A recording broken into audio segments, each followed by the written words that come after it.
요한복음 10장 19절 말씀입니다. 20장 19절에서 23절. 이날 곧 안식 후 첫날 저녁 때 제 아들이 유대인들을 두려워하여 모인 곳에 문을 닫았더니 예수께서 오사 가운데 서서 이르시되 너에게 평강이 있을지어다. 이 말씀하시고 손과 옆구리를 보이시니 제 아들이 주를 보고 기뻐하더라. 예수께 또 이르시되 너희에게 평강이 있을지어다. 아버지께서 나를 보내신 같이 나도 너희를 보내노라. 이 말씀을 하시고 그를 향하사 숨을 내쉬며 이르시되 성령을 받으라. 너희가 누구의 죄지 사하면 사해질 것이요 누구의 죄든지 그대로 두면 그대로 있으리라 하시라. 아멘. 예수님이 십자가에 죽으시고 이제 부활하신 이 놀라운 사실에 대하여 제 아들은 반신반의했습니다. 아니, 반신반의가 아니고 아예 믿지 못했던 것 같아요. 그래서 예수님이 당했던 십자가의 그 고난도 자기들 올까봐, 심지어 베드로 같은 사도 같은 경우는 예수님 옆에 가까이 갔다가 모른다고 부인했다가, 또 다른 여종이 보니까 또 예수님 모른다고 부인했다가, 마지막에는 자기가 위급해지니까 저주하고 부인했다는 거예요. 저주. 예수님 앞에 저주했어요. 그런데 이렇게 제자들은 부활에 대한 믿음을 갖지 못했습니다. 그러니까 문을 콕 걸어 잠그고 혹시나 누가 우리를 잡으러 올까 해가지고 두려워해서 안식 후 첫날 저녁 때 제 아들이 유대인을 두려워하여 모인 곳에 문을 닫았더니 예수께서 오사 가운데 서서 이르시되 내게 평강이 있을지어다. 아니, 문을 닫아뒀는데 어떻게 들어옵니까? 이게 부활입니다. 부활은 시와 공간을 초월하는 겁니다. 영원히 하늘의 영광 가운데 살 수 있는 우리 몸은 부활이에요. 그래서 우리가 주님이 오시면 어떻게 올라가나? 부활의 몸을 가지면요 그냥 올라가 버려요. 지붕이 있어도 올라가 버려요. 예수 문 닫으라는데 들어왔잖아요. 이 땅에 우리가 이 몸 갖고 있는 한 모든 영향을 받지만 부활의 몸을 갖는 순간에는 끝나는 겁니다. 그 모든 영향에서 춥지. 이 겨울에 춥잖아요. 부활은 끝나는 거예요. 여름에 덥잖아요. 부활은 끝나는 거예요. 부활은 잠을 자야 될까요? 아니에요. 부활은 영원히 살아있는 겁니다. 영광입니다. 그래서 딱 오사 있습니다. 이 부활의 몸을 입을 수 있다는 것은 뭐냐면 영원한 평강이에요. 성경에는 평안, 평강, 화평, 이 샬롬, 아이레네 이렇게 막 표현하는데 이것은 똑같은 단어인데 표현을 다르겠습니다. 평안, 평강, 화평은 똑같은 단어인데 우리나라에서 번역할 때 같이 다르게 화평, 평강이 있을지어다, 화평이 있을지어다, 평안이 있을지어다 같은 말이에요. 그래서 이제부터 너희들 이 믿음을 가지면 평안하다는 거예요. 이 땅에 우리가 예수 믿고 살아도 부활의 믿음을 갖고 있는 사람은 불안하지 않아요. 물론 잠시 갈등하지만 또 다시 이 믿음을 가지고 회복하는 겁니다. 그래서 예수님이 이 땅에 오실 때 천사가 한 말이 있습니다. 천사가 노래했습니다. 바로 누가복음 2장 14절에 지극히 높은 곳은 하나님께 영광이요 땅에서는 하나님이 기뻐하시 입은 사람들 중에 평화로다. 하나님께 최고의 영광은 부활이고 그 부활은 우리에게 영원한 평강을 주는 겁니다. 이 말씀을 하시고 손과 옆구리를 자 너희들 마음대로 봐라. 손과 옆구리를 다 보여줬어요. 제 아들이 주를 보고 기뻐하더라. 예수께서 또 이르시되 내게 평강이 있을지어다 두 번 강조하는 겁니다. 아버지께서 나를 보내신 같이 나도 너희를 보내라. 오늘 제가 말씀드리고자 하는 가장 중요한 내용은 아버지께서 나를 보내신 같이 나도 너희를 보낸다. 그게 예수의 이름이에요. 여러분 우리 기도할 때 누구 이름으로 기도합니까? 예수의 이름으로. 우리가 누구 이름으로 구원받습니까? 예수의 이름으로. 그러니까 아버지가 나를 보내신 같이 나도 너희를 보낸다. 예수님이 십자가 진 것처럼 너도 십자가를 져라. 우리의 삶은 복음을 위해서 사는 겁니다. 이게 거듭나는 겁니다. 이때까지 우리는 내 목적 가지고 살았습니다. 물론 그 가족도 있고 부모도 있고 다 있지만 가장 중요한 것은 내 목적은 이제는 하나님의 자녀로 이 땅에 파송된 자입니다. 이게 거듭났다. born again.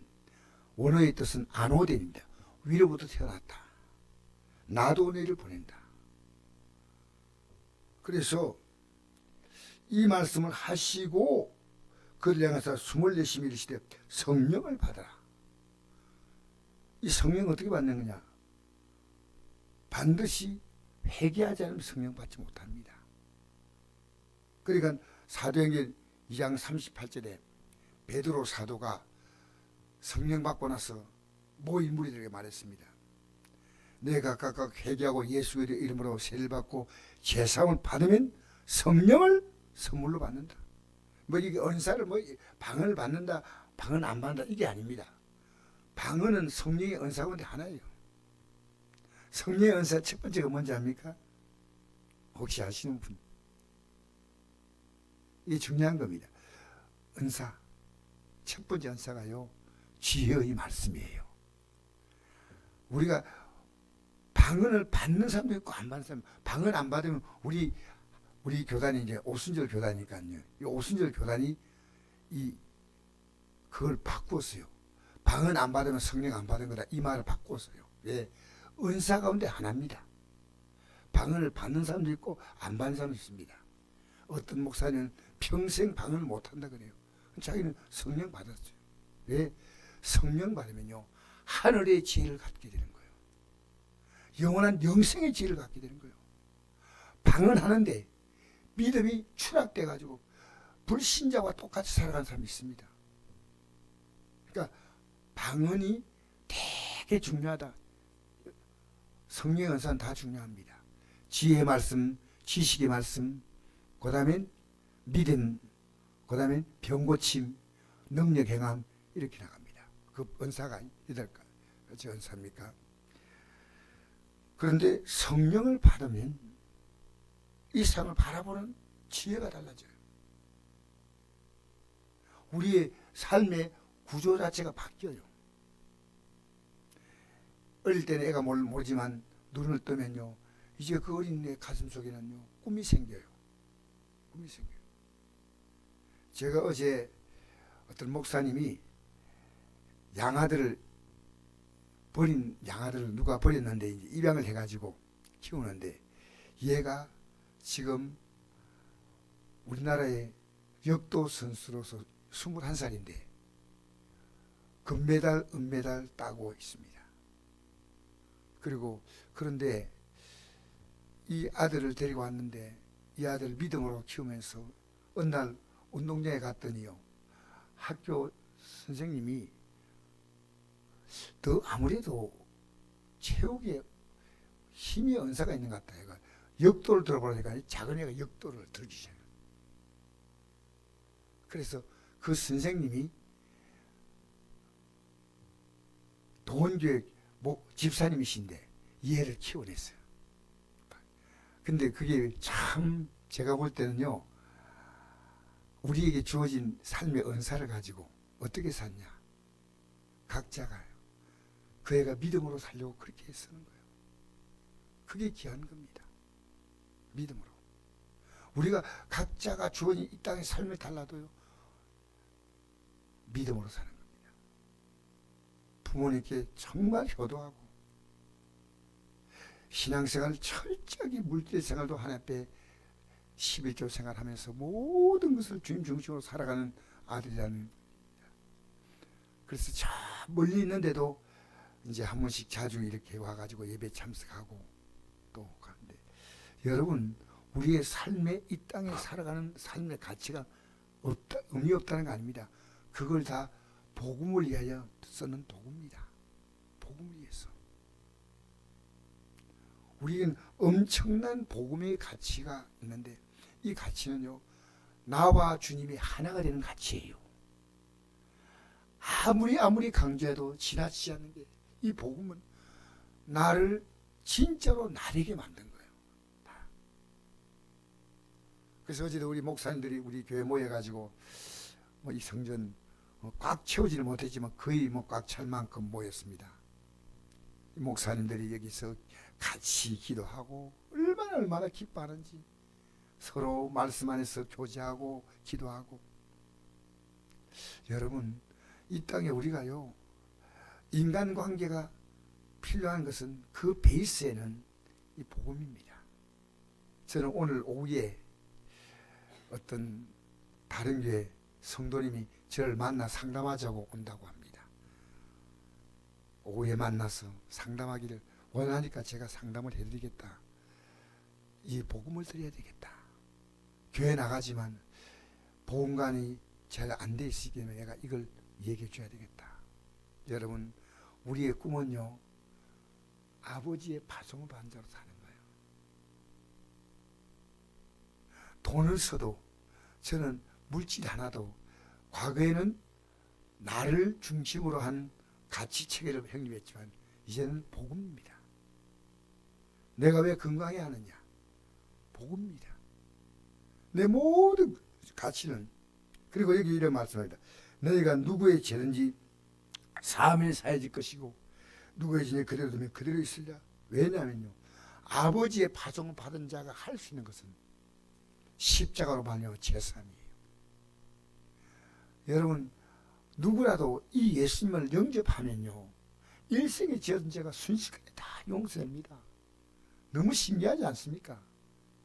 어떻게 이게 가능한 겁니까? 그렇게 우리는 두 가운데 하나입니다. 내 의냐, 십자가의 의냐, 이겁니다. 십자가의 의를 받은 자는요, 그때부터 내가 하고 있는 모든 주님이 하시는 거예요. 주님이 나를 통해 하시는 거예요. 얼마나, 여러분, 나는 밖으로는 나지만 사실은 나는 주님이시에요.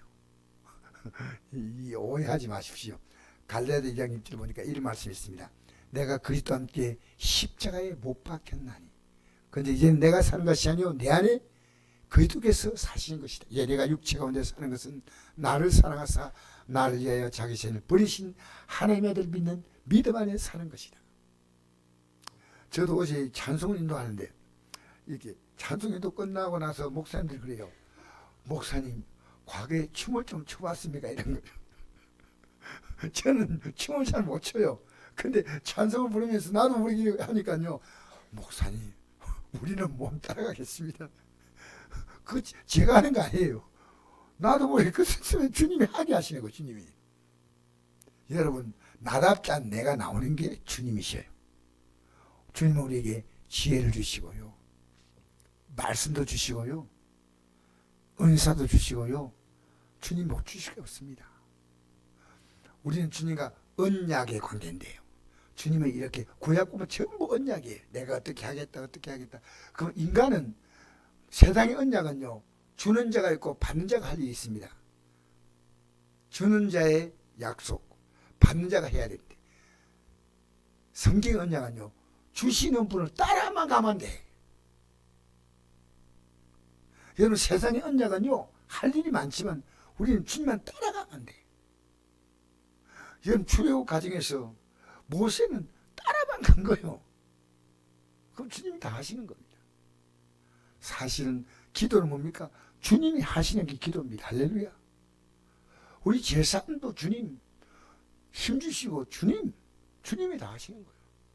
그게 누구의 죄지 사하면 사해질 것이요 그대로 두면 그대로 있으리라. 복음 주면요, 자기의 죄가 예수의 그리스도의 십자가의 공로로 사해지기 때문에 누가 그를 죄 용서할 이유가 없습니다. 예수님이 누구의 죄인지 사하면 사해질 것이요 그대로 두면 그대로 있으리라. 여러분, 예수 믿는 여러분의 삶은요, 점점 커져요. 내 삶의 존재가 그 사람을 후패하나 속은 날로 새롭도다. 할렐루야. 여러분, 오늘도 날마다 새로워진 여러분 바라보십시오. 우리 나이 따라가는 게 아니라요, 주님 따라갑니다.